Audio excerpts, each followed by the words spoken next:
All right, we're here, and I am so excited, everybody. This is Flipping the Script with Suzanne, and I have the most amazing guest with us today. And she is with us for the very first podcast. I'm so excited. I've known Vivienne for, oh my gosh, girl, 25, 30 years? 30 years? Yes. Something like that. Something like that. Something like that. But Vivienne is an amazing, I call her this creative warrior because that's who she is. Her name is Vivienne Sendaydiego. She is a filmmaker, an actor, a designer, and an award-winning producer and musician. Absolutely true. And she's creating even more, I know, at this point. And her motto in life is, "My life is art, so I might as well create it," which is so perfect for our very first show. Welcome. Thank you so much for doing this with me. I'm excited for our conversation. I know we have many, and this is just an amazing journey for you that I'm so honored to be on. I'm really, like you said, you were honored, but as we always spoke to about before, it's just giving. That's what I want to do in this point in my life, because all the things that I have and created, I want to give. Yeah. That's my satisfaction anyways. One of the things that you did for me, and I'm going to put this out to everybody, was quite a few years ago. I would say was about almost 8 years ago when I stepped away from my acting career and I stepped into an entirely different business venture, building my Amazon business. It was a really difficult road to walk away from my art, to walk away from what I've always known that I was here to do, and that is to perform. And found myself in a position different and unexpected, but yet still one that I felt very called to do. I really knew that Spirit was like, you need to go do this. So I did. But it was a tough road. And you came back into my life. I know. Yeah. Isn't that funny how that happens? Yeah. It was interesting. It's like, of all people in my career, to come back into my life. And I remember we sat and talked a couple times over coffee. I had coffee, you had water. And we did some rehearsals on some scenes. And you said, you still have it, Suzanne. But it just wasn't time to come back. But I do remember talking to you in my warehouse when I went through it was a very depressing time because I felt like a part of me was dying, not doing my art. And you were with me through every step of that. And you would call me out of the blue and say, okay, sit down. Are you listening? Are you listening? Because I was by the beach and God told me to say something. And okay, so just brace yourself. Remember, this isn't coming from me. That's coming from him. And it would be, It's so true. Okay. Yes. Yeah. But you helped me through so much. And you continue to inspire me with like I said, you're a creative warrior. And so let's talk about you, because I think you're a very, very interesting woman. And I know everybody here will be totally inspired. Okay. How long have you been in the industry? Entertainment industry. Entertainment industry. Okay. Entertainment industry. I started in 1991. I quit cold turkey on my business degree job. I decided to go back to what I love to do, was to perform. And whether that was acting, modeling, it was more or less like modeling.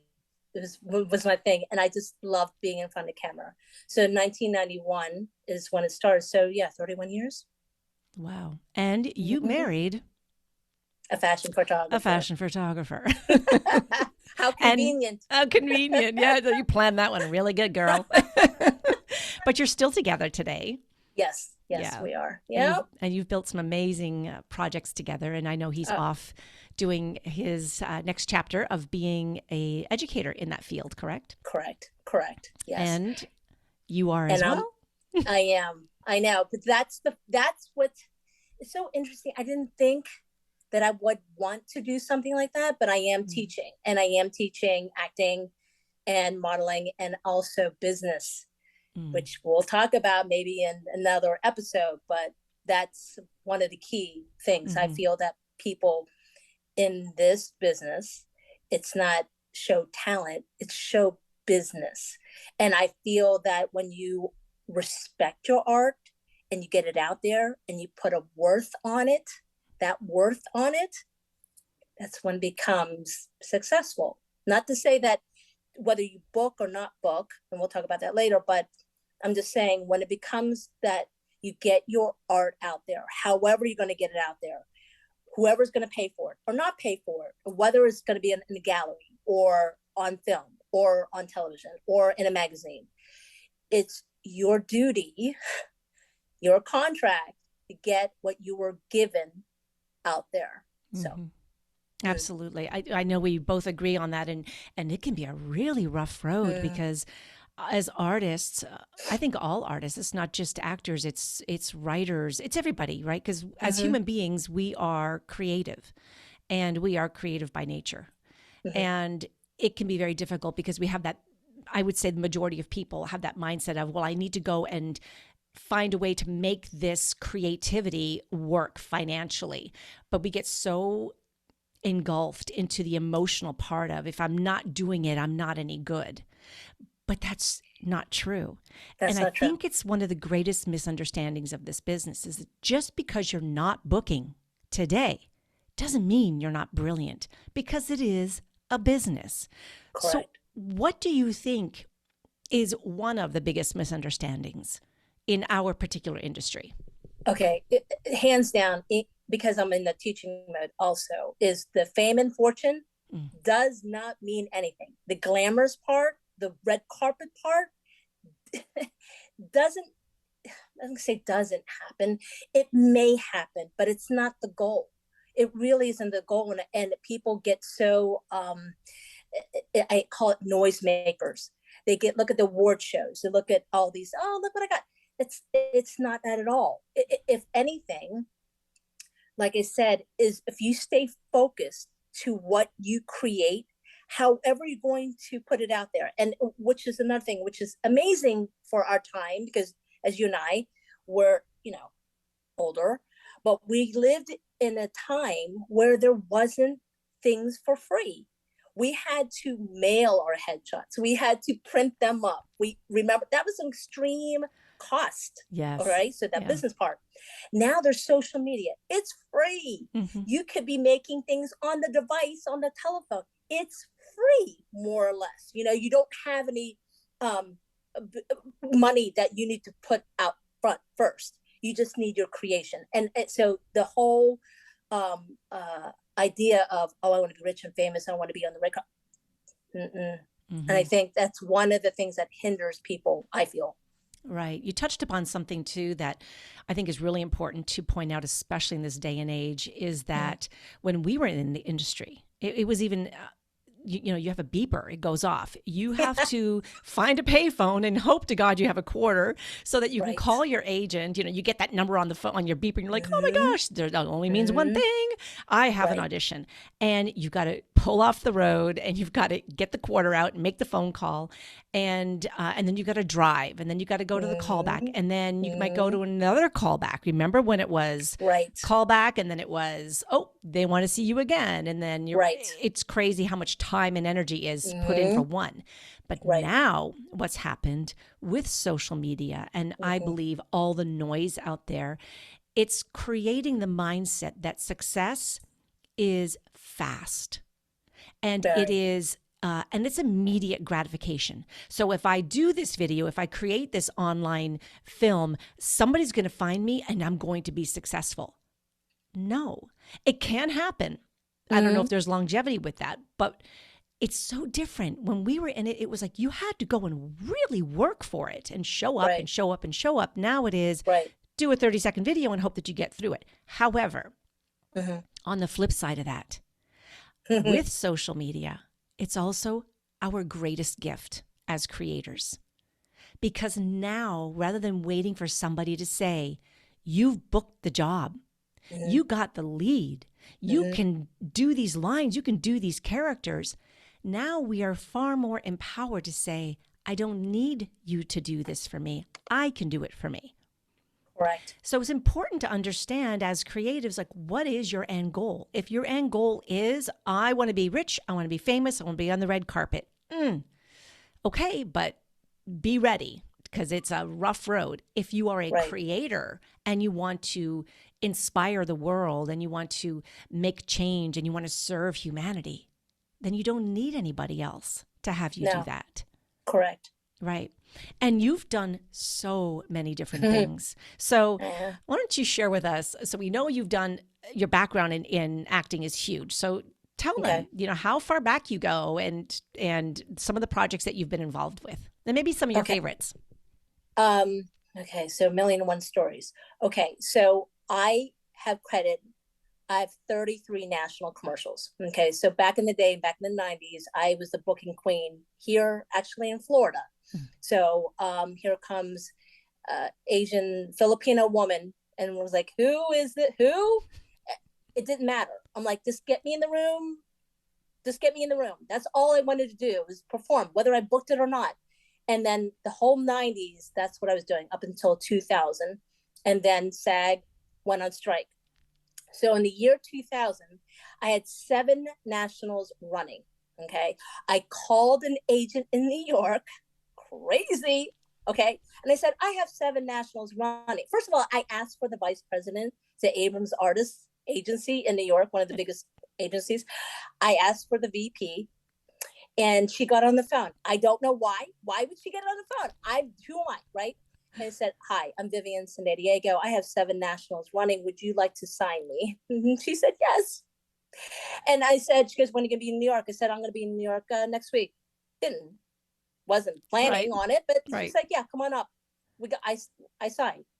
And then that's when we started going back and forth to New York and to work. And then we eventually ended up going to New York full time to do, more acting. I ended up being in New York, a very small fish in a huge pond. Back in Florida, I was a very big fish in it. So logistically, I didn't book as much, but I met the most amazing people in the field of our industry, producers, directors, actors. The majority of all my friends are up there.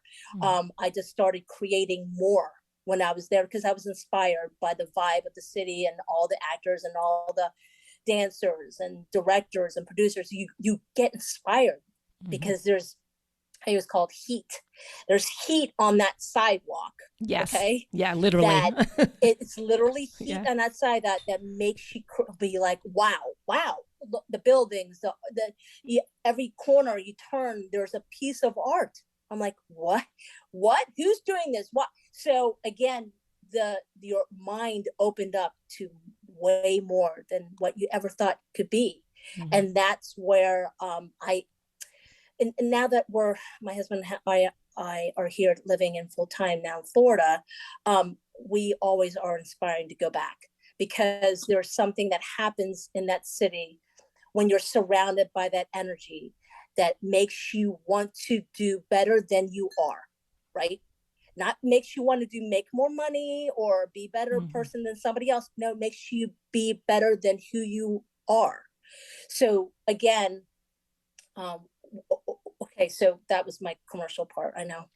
Okay, so, but I have to say, but let me go back to Florida. When I was here in Florida, I was non-union for 2 years. Okay. So when I was non-union for 2 years, my amazing fashion photographer husband, he shot a couple of headshots. We sent it to the producers in LA, to Eddie Murphy, the Nutty Professor. Okay. I was non-union. I had long hair back then, whatever. The casting director called me to LA to read for Jada Pinkett's part. Okay, so nobody heard of Jada Pinkett either, for real, kind of whatever. And then nobody heard of me. I was non-union, whatever. They came in for a read. Read for the casting director. I'm like, okay, goodbye. I ended up having a booking in Orlando the next day. Went to do the booking. She called me back that day and I had a call back for Eddie Murphy movie with the director. Now I'm in. Had to go back to LA. Mind me, this is on my dollar. I know, so crazy. Yeah. So I know I'm going to keep this short. So that's okay. And then so when I was at Imagine Productions is Ron Howard and Brian Grazier's company. They sat me down in a leather chair. Oh, hello, Miss Vivienne. Would you like some coffee, tea? I'm like, no, thank you. Brian Grazier and Ron Howard walking towards me, and I was walking towards them, and they did one of these nodding things, hello, and I said, okay. And then I had the call back with the director, Tom Shadyac. Okay. So, and the Lita Chappelle was the casting director. I met them, did the call back, knock, knock, knock, knock, knock, knock, goes the door. I'm like, who is this? Ron Howard opens the door with Brian Grazer. Oh my God. Who are you? Vivienne Sendaydiego. We can see it in lights. Oh my goodness. Who are you? I'm like, what is happening? So anyways, make a long story short, I didn't get another callback. I thought the next callback was going to do a screen test with Eddie Murphy. I didn't get it. That's okay. But that's one of the most amazing things about our industry is you never know. Right. You never know what's going to happen. But if you don't do anything about it, the answer is no. So putting yourself out there against all odds, who knows? Right. So if you're not attached to the outcome and you just show up in your best, and just let you have to sometimes just let things fall where they fall. And New York is an amazing place. When I went there, it was in the 90s as well. And it was before I had my family.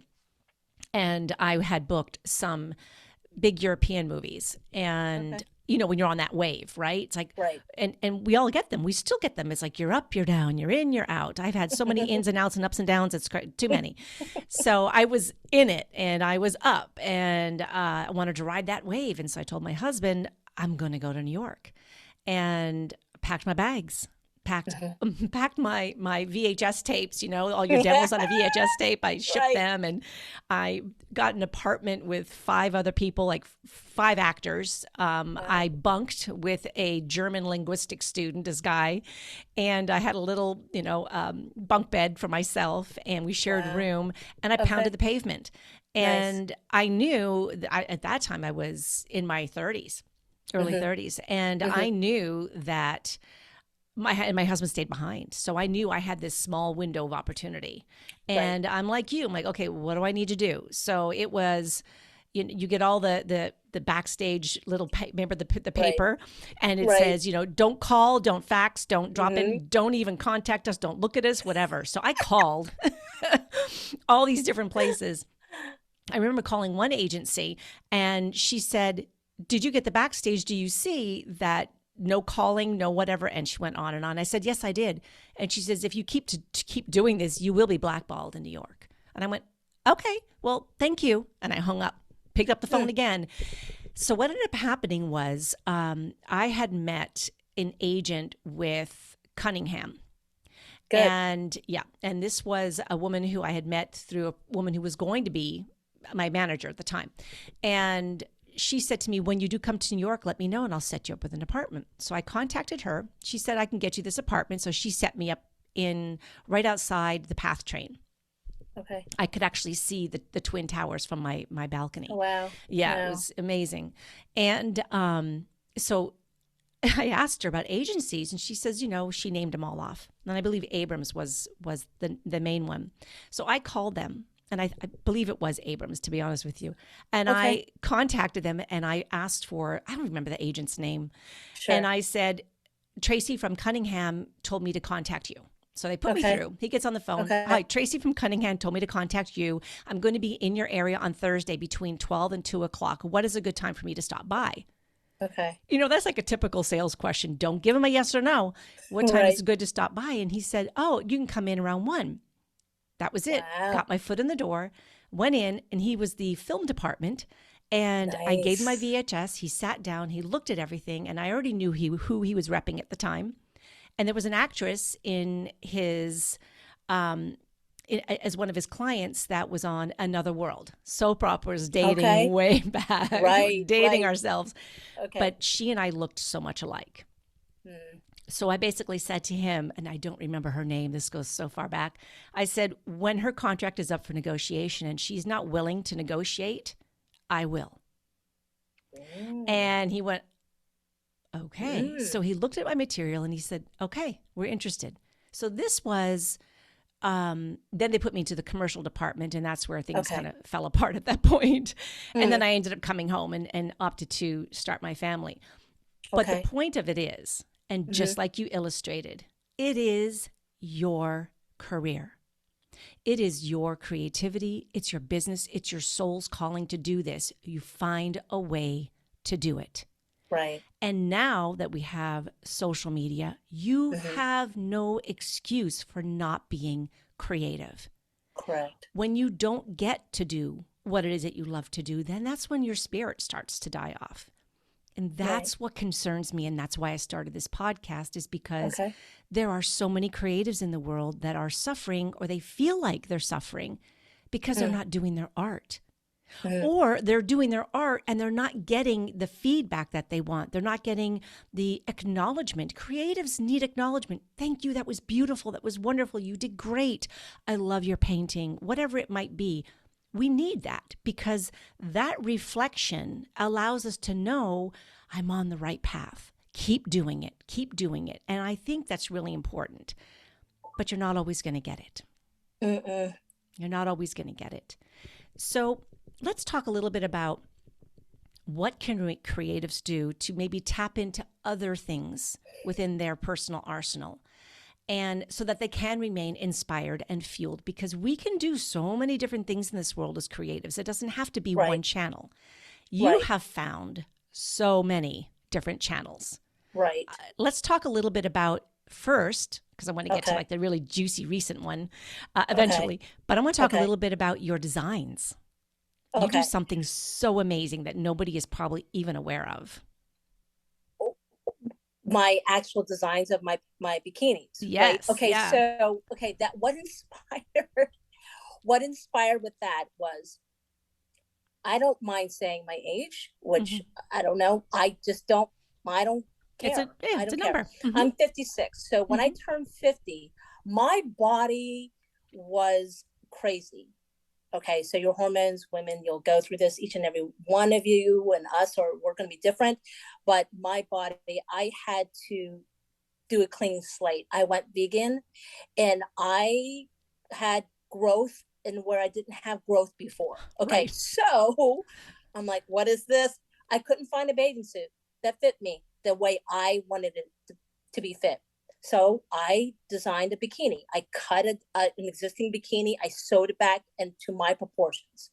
When I had it on, a girlfriend of mine was like, "Where'd you get that?" I'm like, "I made it." She was like, "What? What do you mean you made it?" I said, "I made it." She goes, "Well, you should be doing that."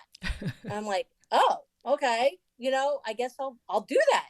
So I mean, that was the inspiration, was my own well-being and my own thinking, well, I can't find anything. I'll just design it myself. So then I designed a bunch of bikinis, and then I decided, let me just put on a fashion show. So I put it on a fashion show, and then I had 3 fashion shows in New York City, in Manhattan. I produced it myself, designed 43 pieces, was my last show in 2018, did that. And it's ongoing. It's custom made. Every bikini is custom made. And then I was doing jewelry. I was handcrafting jewelry from seashells that I found on the beach. And then I just, did the, attachments of, the, lobster claw and this and that for jewelry. And that I accompanied that with my designs. And then I'm still doing that. And again, where does it come from? It came from spiritually. I'm going to talk about it. Yeah, do it. It's part of our show. For me, okay. I've learned to trust my spiritual side more so than me. I really trust them. If something comes in my head, I'm like, what? It's not my idea initially. It's theirs. They're like, why don't you try this? And I'm like, okay. So then I say, okay. I say yes. I'm like, well, I'll try it. And if I don't like it, then I don't like it. So for me, one of the things that you touched upon was what is, I think, my favorite part of being creative. It's the process. It's the actual designing. It's my writing. It's my filming. It's that. How to get there seems to be not a problem. The procrastination, I think a lot of people deal with. And as far as like doubt an ego. Well, I think that's attached to perfectionism, though, for a lot of artists. It's like, if it's not I perfect, I'm not doing know. it, even though they get inspired. Right. But who's judging the perfection? Right. Who? So that's what I'm saying. Get out of your own way, because that ego, that noise, just get at it and try it. And then if you show somebody that you care, that of their opinion, say, what do you think of that? And they're like, yeah, I really like it. I'm like, so do I. But your first person that has to like it is you. Right. Right. Really. And the process, see, that's interesting, because the process, I think, is what it sometimes will trip me up, because I will get those just like you. I mean, so let's back it up. Flipping the script. The purpose of this is to get people to recognize that as creatives, they are spiritual beings living a human existence, and given the opportunity to creatively express that in whatever it might be. You know, you could be an accountant who now wants to be an author, or you could be a doctor that one of my friends today I met with, you may want to be a doctor, but now you want to be a keynote speaker. We are creative beings, and we can move outside the box. What tends to happen, I know for me, and I think a lot of my listeners might agree with this as well, is that when I get that inspired thought, I go, but how do I do that? Oh, is that going to be good enough? Then I get into the paralysis of analysis. And what started off being my guide saying to me, soul is telling you this is what you need to do, and go, trust it, have faith, just flow with it. I get into the left brain of, how do I do that? Or not left brain, right brain. Yeah. How do I do that? How do I make it happen? And this podcast is a good example. I want this to be perfect, that to be perfect. And I just had to keep feeling into it and saying, it isn't about perfection. It's about moving with the process, because it's going to change. Even as actors, your process, and this is what, I have to share this because my guides are telling me this. Stop with the processes, people. There is no perfect process for character. There is no right or wrong way to do it. There's just you. So the more time that you can nurture and build your spiritual knowing, your intuitive nature, and trust that it's perfect in its divine design, your characters will come through. And it's the being attached to somebody else's process that stops a lot of creatives from just shining their light. Right. And I'm thinking what I'm seeing happening, especially in our industry, is things are becoming even more natural. Like, we don't want the perfect looking person. We don't want the perfect skin, the perfect hair, the perfect character, because it doesn't exist in reality. Right. And I love that. I love that we're starting to see that. So anybody that's listening to this or even watching this, please get to know who you are and what makes you really, really unique, and tap into all the different ways that you can express your creativity. Now, I want to go into your latest creative venture, which is brilliant, and oh my God, so successful. Tell us about that one. My music. Yeah. Your music. So I do not call myself a singer. I am a musician, because my instrument is my voice. So how I do my music is, again, my voice. Okay. All of my lyrics is divine. And I say this because if it was just me, if I'm going to be egotistical and say, it's me, I'm beautiful, I'm brilliant, it's all me, I would be like having albums upon music and singles and albums every single day. I don't. So my first album, my musician name is Palm Blue. We can go into that in a second. Palm Blue was actually my baby name. I took that as my business name, and it's also my musician name. So Palm Blue is on every digital platform. My first album is called Messages, because those are messages that I received, and they're like, are they your lyrics? I'm the messenger. Right. It's their lyrics. So when I wrote the majority of my songs, I wrote it in like 10 minutes. most of my songs were done in 5 minutes with lyrics and melody. So you're thinking, what? I was a vessel. Yeah. I don't know who's coming in, and I'm just open. I'm like, I have both my French doors open. Like, come in, I'm a vessel. What do you want me to say? So it's very personal to me. Mm-hmm. So if you get it, great. If you don't, that's all right. I don't mind. Doesn't matter to me, because it didn't come from me. So people are like, oh, wow.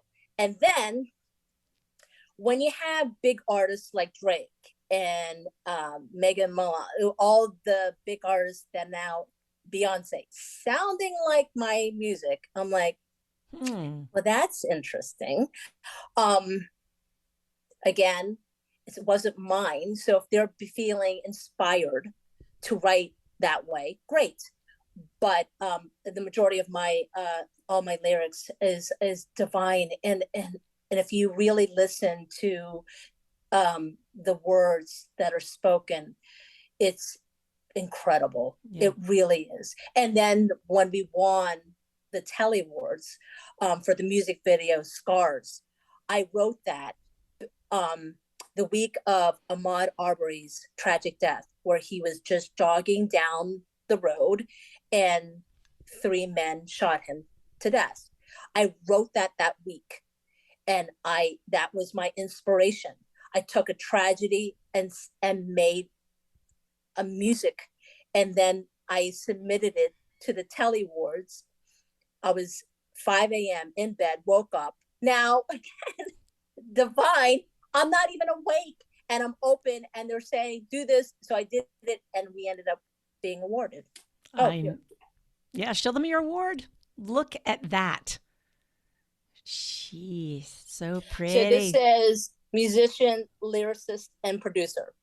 Because on that music video, there was only 3 people involved. It was myself, my music engineer, Fred Kuvaz, and my husband, Scott Singer. He was my marketing director. There's only 3 of us. That music video, I produced it, shot it, edited it, and submitted it, and was an actor performer on it. Mm-hmm. I'm like, you know what? You know, do you ever see those, what is those performers that has the cymbals on their knees, and they got the horn and the piano and the drums on it? Oh, a one-man show? You're a one-man band. Shows, yeah, one-man band. One-woman band. That's me. The one-woman band. I'm like, that's me. Yeah. So for me, again, egotistically, I would be like, amazing, but I give it all to you give it to your God. Creation.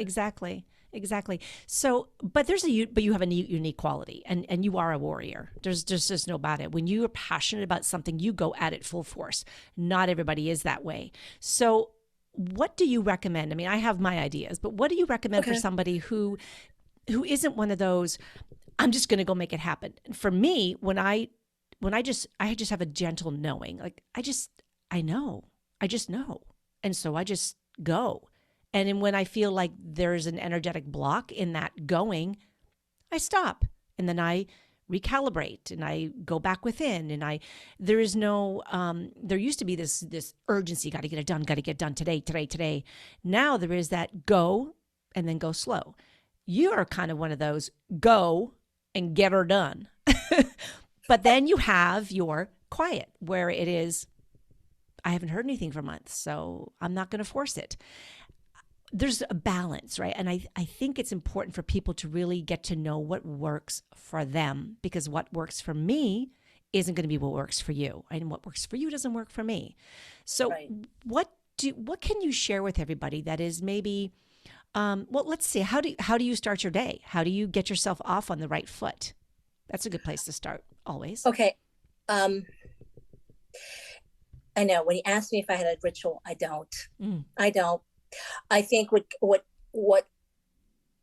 carries me through is just, again, is an opening of, what do I want to do today? What do I inspired to do? Do I want to write? Do I want to sit down and whatever happens? It sounds so crazy and kind of irresponsible, but I don't plan. I'm not a planner in the sense when it comes to creativity. Right. But once I'm creative, I'm done. like I have mission. Like I feel that's when I feel the responsibility is once I have the idea, I got to make it happen because I, again, respect what that is. So if it's coming to me and if it doesn't come to me, I'm like, okay, I'm supposed to be quiet. I'm supposed to rest. I'm supposed to sleep. I'm supposed to meditate and do my yoga. And then I go outside. I'm like, okay, am I ever bored? No. Even that word boredom makes me crazy because I'm thinking if you're bored, you're not in tune to who you are. Right. Because there's 1,001 things that you should be doing. Now, the should is that, again, not listening. Just listen. If you can listen without the noise of just scrolling, just keeping company, I get it. And actually, and you brought this up too, and I do want to say, I suffer from depression and anxiety. Okay. The main things that help me get out of those dark stages of not wanting to do anything and feeling lethargic and not having any energy, my bones are aching, I'm not eating. Okay. The thing that got me moving again is walking. Okay. Forget all the other exercises. Walk outside. Okay. Not on treadmill, outside. Walk outside. If it's raining, snowing, whatever, walk. And 2 is creating whatever it is. So again, do I have a ritual? I don't. Right. I don't. Because then that's the trust. Like, I'm not doing anything today. I'm just going to watch 10 movies. Okay. So when I watch the 10 movies on Netflix or HBO Max or on Prime, which I'm learning. What am I learning? Oh my gosh, look how they shot that. Oh my God, what did he say? Like, I'm writing, and am I jotting things down? Not really. It's in here. Right. It's interesting because I'm the same way, and I dip into these depressions as well, and then I go into the anxious mode of what do I need to do? What is my next doing so that I can get out of this feeling? And I'm definitely a walker, and I plug in different audios that I love to listen to, and I get out and I walk and I move my body. And then there are times where my body says, go to the bookstore. So I'll go to the bookstore, or I'll go to Starbucks with your book, and I go there and I sit down, I get out of my environment. And then I create. Absolutely. One of my favorite things that I do when I need to get my creative flow going is I car talk. I love car talking. I car talk. What's that? What is that? It's car talking. That's cute. What is that? I get into, I just, for some reason when I'm walking or driving, my channel is wide open, and these little characters will pop in my head and start talking. So my mind, I'm a Gemini rising, so I'm very much into astrology. So I have a very active mind, and characters will pop in and start talking to each other. And then I start literally, while I'm driving, there's like a skit going on in my head. Wow. And then something will pop in and I'll think, ooh, I could do a series on that. So I pick up my phone, I put on record, and my characters start to have conversations. And what I tend to do with that then is I'll go back to my computer, I'll take whatever the conversation is, I'll take one of the characters that I really loved, and I write a monologue. And that gets me unstuck, because that's me being in the receiving mode and then doing something with it. That's so interesting. I don't normally record them or do anything with it because it's for me. Got it. It's to keep my channel open. Now, I am working on one that I want to do that is kind of funny, and I'm probably going to start doing more of those, because I think by us doing our art in our unique way, we're going to give a world of creatives an opportunity to recognize that they don't need to be perfect. They just need to be present with whatever that message is, whatever the creativity is that they feel inspired to do. And if it is making Instagram reels of going from like one thing, then do it. Right. Just do it. It's getting out of that judgment of, but it can't do it this way because that's not the way the industry wants to see it. Who cares?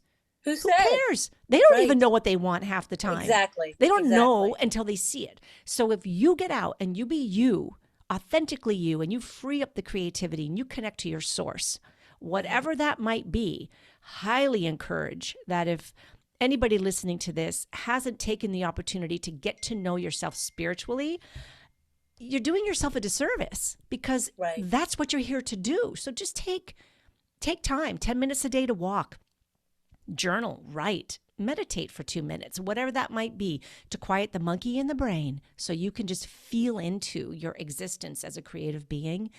You will be so surprised at what might show up for you. So important. Let me just make a point on what all the beautiful words that you just spoke is the fact that with that, getting it out there, you don't know who you're inspiring. Right. That's depressed, that wants to not longer be here anymore. Like, you'll never know. See, that's the whole thing too, is like, it's just not for you. No. It really isn't just for you. So it's actually counterintuitive to think that you need to look like XYZ or this perfection thing or whatever, because if the authenticity of you is what's needed so someone else can relate, so they can be inspired. It's a cyclical thing. Right. Like, so we're all connected. So the differential things of, how somebody dresses, when someone's race is, what their belief is, it's not even make any sense anymore. The vision of the politics and what you stand for. Why are we fighting? You're touching upon something I think is so, so important. And I want to go over that again and go even deeper into it. We already live in a world where you need to show up a certain way. There are so many programs that we have been raised with in humanity that we should show up a certain way, act a certain way, be a certain way. This is right. That is wrong. That alone, and our industry aside, but that alone veils a person's individuality. And as a creative, it is imperative that we lower the veil, burn it, get it down, be who you are unapologetically. Find what makes you tick and what makes you different and go for it. Go big, because that has a ripple effect into the world. We raise the vibration of humanity when each individual person feels safe and secure and ignited by expressing their unique side. And the more we can do that, which is the biggest goal with this podcast, is to get people to recognize that their light has got to shine, because the brighter we become, that's how we raise humanity. Not by judging, not by talking people down or condemning, bullying. And it's ridiculous. And you know what? Stop doing it to yourself. Right. Don't condemn yourself. Don't judge yourself. Don't bully yourself. You are perfect. And I'm sitting here right now in this outfit. Okay. I have literally like pajama bottoms on because I wanted to look fancy. I put my salt light over there, which I always have on in my office anyway. But I just was like, if you should see my office, it's an absolute mess. The desk is a mess. But hey, it's mine. Right. And we get to be that. And I'm so excited and so honored that you joined us on this conversation. I know that there are so many more things. When you and I have had talks up to 2 hours easily. And I know that we are going to have so many more. But I do want to close this up. And I want to close it by asking you a question. If you could do anything different in your life as an artist, what would you do? If I could do anything different than what I'm doing, I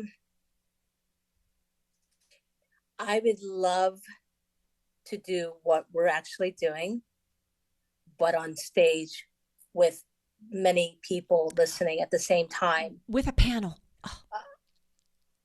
Yes. Yeah. This is why I say this. The platform to me, I think, is because you and I vibe high. And if people see that, the visual and the audio, they need to experience. So we have a responsibility, not just for ourselves, but for the rest I'm not going to say we need to save the world. I'm just saying whoever's going to be in the audience needs to be in the audience. But I'm just saying I want a bigger platform in that sense to deliver the messages of what we're saying. Right. So, well, if it's different, yes. So if this can get out, if this is our platform and millions and thousands and hundreds of people are listening, that would be amazing. It's a great place to start. And I really believe that this is a great place to start. I know that this message alone, because it's coming from such a level of love and compassion to help other people, is going to reach the people that it needs to. And I look forward to having so many more conversations with you. I look forward to being a part of your next video. That's going to be exciting. Yes, that's amazing. We're going to be shooting you. Not literally, just like with a camera, When I say we say shooting, we mean film, shooting. I mean, we're going to be putting you on crazy. camera. Yeah, we're putting you're going to be on camera. Right. I believe, when? In December. In December. Yeah. For my next music video. I look forward to doing that. Yeah. My dear friend, a brilliant artist, creative warrior that you are, Vivienne Sendaydiego. I am going to leave this with you and with our listeners.